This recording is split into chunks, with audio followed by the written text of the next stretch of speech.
Simple conversions are just one-step conversions. They're the simplest type of conversion that there is, and all you have to do is have one conversion factor.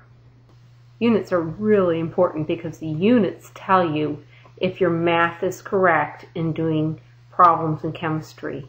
So from this point forward, I want you to look at numbers as being secondary to the units.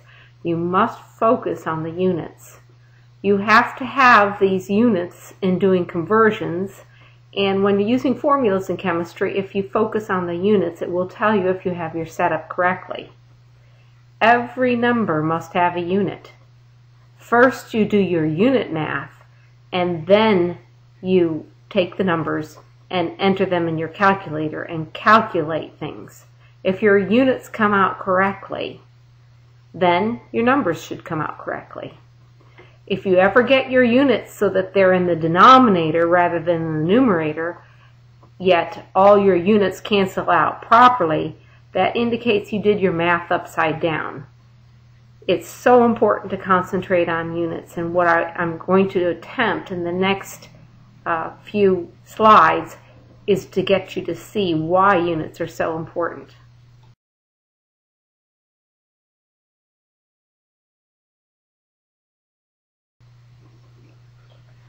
All conversions are based on multiplying by 1. If I make a fraction in which the numerator and the denominator are equal to each other, then that fraction is equal to 1. For instance, right down here, this a over a is the same thing as 1. So when I multiply a over a times b, I come up with b. When we do a conversion, all we're going to do is multiply by 1. We don't want to change our measurement. We just want to express it with different units.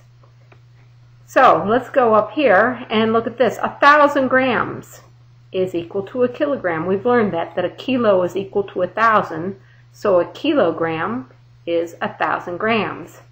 If I make a fraction where 1,000 grams is in the numerator and a kilogram is in the denominator, it is equal to 1. If I make a fraction where 1 kilogram is in the numerator and 1,000 grams is in the denominator, it also is equal to 1. If I take either of these fractions and multiply them by a number with a unit, I have not changed that number with a unit, not that measurement, I've only changed how I'm expressing that measurement. Let's look at this example down here. 4.4 liters can be multiplied by a fraction that is equal to 1. A liter is the same thing as 1,000 milliliters. So if I multiply this fraction here times this number, I have not changed the measurement. Because liter is in the denominator here and liter is in the numerator here, these two cancel out and the unit that ends up being expressed is milliliter. So what I did here is I multiplied my measurement by 1, this fraction is 1, and now I have a new number and a new unit. I converted liters to milliliters. When doing a conversion, what you always want to do is start your conversion with a measurement. So there's going to be a measurement that you start with in your problem. Sometimes I call it the given. You're going to make an equivalency or ratio as your conversion factor and multiply it times your measurement. Always make sure that your numerator and denominator are equal to each other when you write this conversion factor. And then the other thing is to make sure that unit cancellation occurs so that the unit you start with is mathematically canceled out and you end up with the unit that you want. Let's look at an example. To do this problem, the first thing that we do is we write the given in the problem. How many microliters are in 0.0040 liters? Our starting point is the given measurement, so we write that down first. Next, because we're going from microliter to liter, we write down the relationship between microliter and liter. We do that by writing the meaning of micro. Micro is equal to 10 to the minus 6. Then we follow the prefix and its meaning with the base unit. Now what I'm going to do is I'm going to construct a fraction out of this equivalency statement, and I can either write microliter over 10 to the minus 6 or 10 to the minus 6 liter over microliter. There's an important thing that you need to note is that one side of the equal statement is on one side of the fraction and the other side of the equal statement is on the other side of the fraction. Another way of saying that is 10 to the minus 6 is with liter in the equivalency statement, so it must be with liter in the fraction.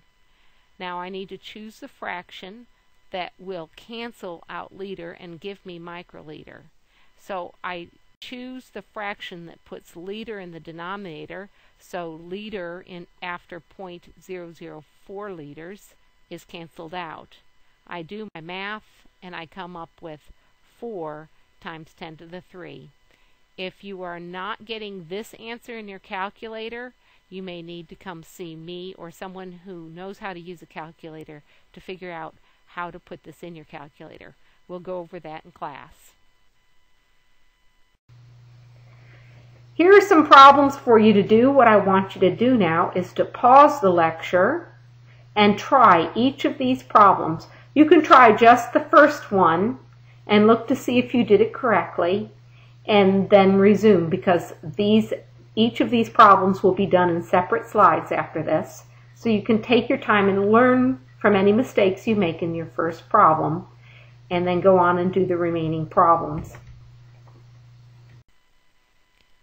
Okay, to do this problem, the first thing that we do is we write down the given in the problem, the mass of the electron, 9.109 times 10 to the minus 28 grams. Next, we want to form a fraction that gives us unit cancellation so that we go to micrograms. So gram must be in the denominator to cancel out gram, and microgram be in the numerator. Now we need to make the fraction equal to 1, so we put 10 to the minus 6 with gram. If you write out your relationship, micro equals 10 to the minus 6, so microgram equals 10 to the minus 6 grams. Then we enter this in our calculator and we come up with this number. What I want to help you with right now is making sure that you're entering these numbers correctly into your calculator.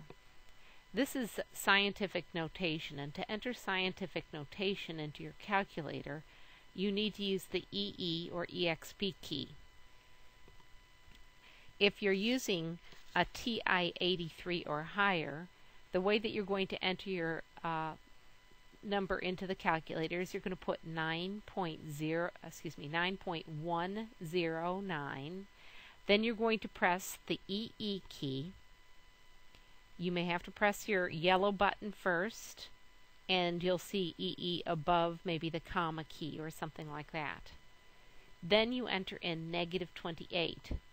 You do not enter in a times or a 10. So it would be 9.09 EE -28. Then, because 10 to the minus 6 is in the denominator, you will do divided by, and then enter in 1 EE -6, or you can enter in just plain EE -6. If you're dealing with a less sophisticated calculator, you might have an EXP key, and you might have to enter in 1 EE -6 instead of just being able to enter in EE -6. If you do not come up with 9.109 EE -22 on your calculator, then you're entering your numbers in your calculator incorrectly, and when you come to class, we'll go over how you enter your numbers in your calculator and we'll get it right. I'll actually work with you one-on-one if we need to. To do this problem, the first thing that we do is write down the given, 48 kilojoules. Now, We're going from kilojoule to joule, so I need to cancel out kilojoule. Therefore, kilojoule needs to be in the denominator, and joule needs to be in the numerator. This fraction must be equal to 1, so I enter 1,000 in with joule. The reason 1,000 is with joule is that kilo equals 1,000, so kilojoule equals 1,000 joule, and you can see the 1,000 needs to be with joule. You enter this into your calculator. What you find is that you get 48,000 joules. To do this problem, we write our given, 1.38 times 10 to the minus 2 mole. We're going from mole to millimole, so mole needs to be in the denominator and millimole in the numerator. To make the fraction equal to 1, milli is equal to 10 to the minus 3, so we must equal, so millimole must be equal to 10 to the minus 3 mole. If we put 10 to the minus 3 with mole, we get it in the denominator.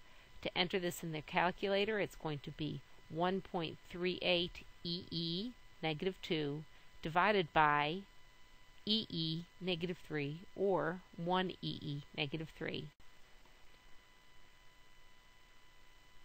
So we get 13.8 millimoles. Be sure to do problems. We finished Chapter 1. You should read all of Chapter 1 and do the in-text problems as you read. At the end of the chapter, you're going to find these problems represent material that we've covered. The answers are in the pages after the questions. There are worksheets posted for this chapter and answers for them. There are Pogles for you to do also. Be sure to do the online quizzes that are posted for this chapter. You will see that the due dates are posted with the quizzes. If you need any help, be sure to come see me or see one of the tutors. You can call, you can email, or you can come into my office. I am glad to help you.